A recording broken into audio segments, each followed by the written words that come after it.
Aloha one, aloha all.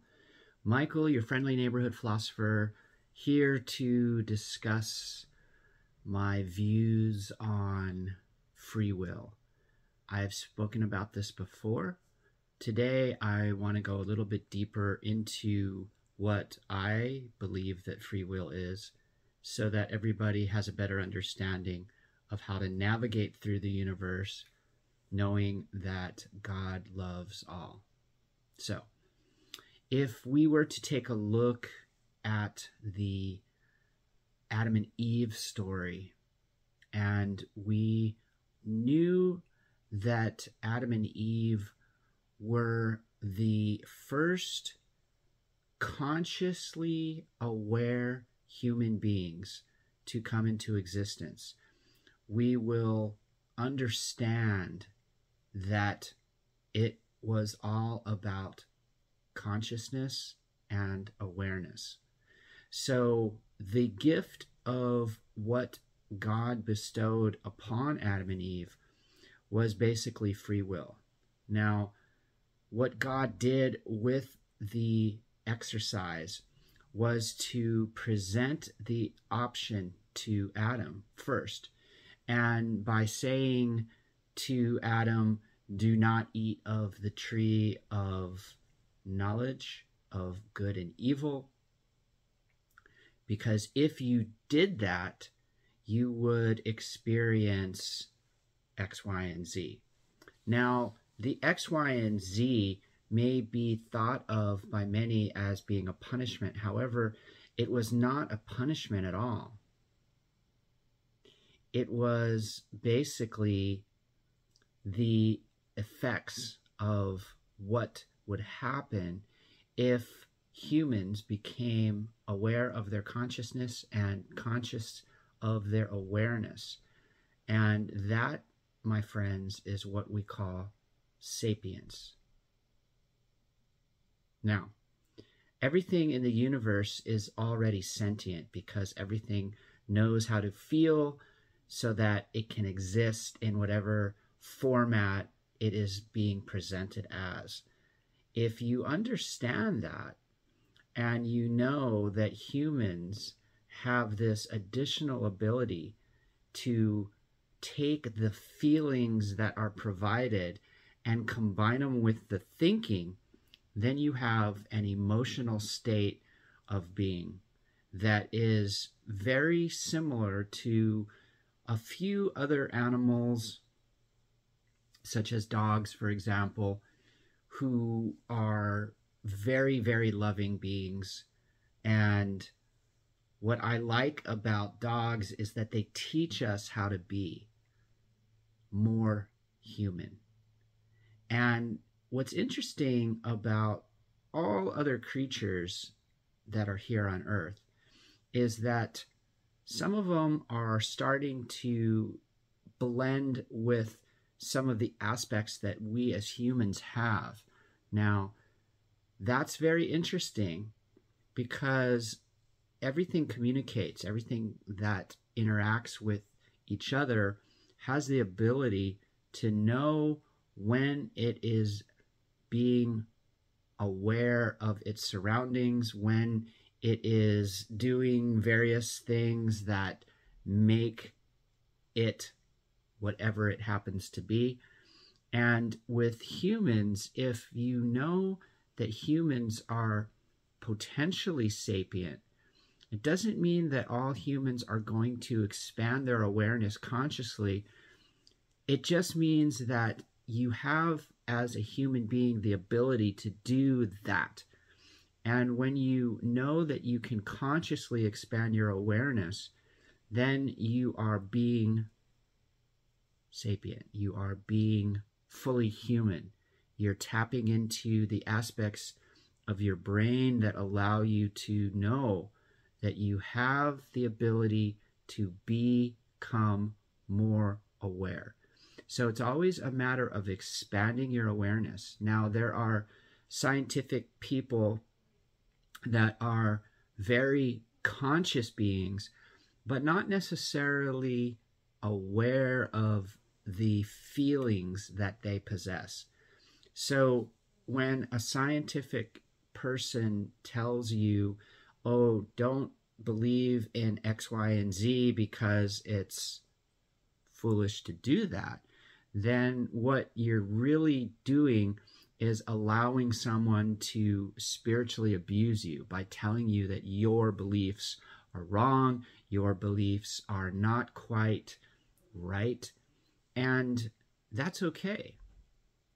That's okay because you, as a human being that has free will, has the ability to consciously become more aware.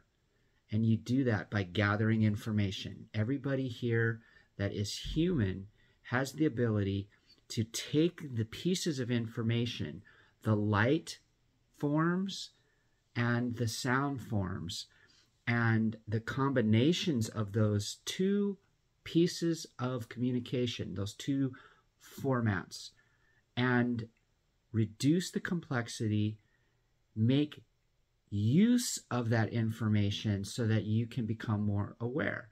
Now, it's all about the expansion of your awareness, regardless of your ability to quantify reality, which is important. So the ability to use your cognition along with your ability to use your awareness is very, very important. You're basically having a conversation between these two things all of the time. Whether you are able to recognize the only thing that matters, which is how you are currently feeling, you are going to know that as a human being, you can use your free will to, once again, expand your awareness. Every time you expand your awareness, you simply know more information. And because everything is information, everything becomes more vibrant, more clear, and that's going to help you just become more human than you have ever thought possible. Now, going back to the whole point of the discussion regarding the Adam and Eve story, and knowing that the gift that was bestowed upon them was free will, what happened was the effects of choices that they make consciously during their time here on Earth. Now, every human being makes choices. Your ability to alter your perception while changing your perspective is very, very important. So your perspective is your point of view, and you can literally change that. You can literally alter your perspective so that you can then use your perceptual lens to sort of filter out anything that is going to make the observation less than, how should I say this? Less than a basic learning experience. So every observation is an interaction, every interaction is a communication, every communication is going to help you know that you matter, you exist here on Earth for a reason, and it's all a matter of ultimately using your free will to find God. Now, when you find God and you communicate with God, then you are going to know yourself even better, because God is going to provide you with the information that's going to answer all of the existential questions that you may have. Now, when you ask those existential questions, you're qualifying yourself as a human being. And when you do that, then and only then are you going to know that you are going to make a difference and that you do matter. And regardless of what sort of experiences you have, every single interaction that you are going to engage with another human, for example, is going to make a difference in the world. It's going to matter. Now, if you intentionally abuse someone else, then that's going to lower the vibration. If you intentionally inspire another human being, that's going to raise the vibration. And the faster that things vibrate, the more frequently that those vibrations occur. So again, frequency, vibration, and energy. And all three of those are what Nikola Tesla discussed as being sort of the fundamentals of this universe. So when you understand those three things and you learn how to alter, again, your perspective, which is your point of view, and then when you're viewing something and you can focus in closer, then you are going to also remember to not be judgmental. And when you are not judgmental, you are going to be in a much better position to learn how and why God loves all beings.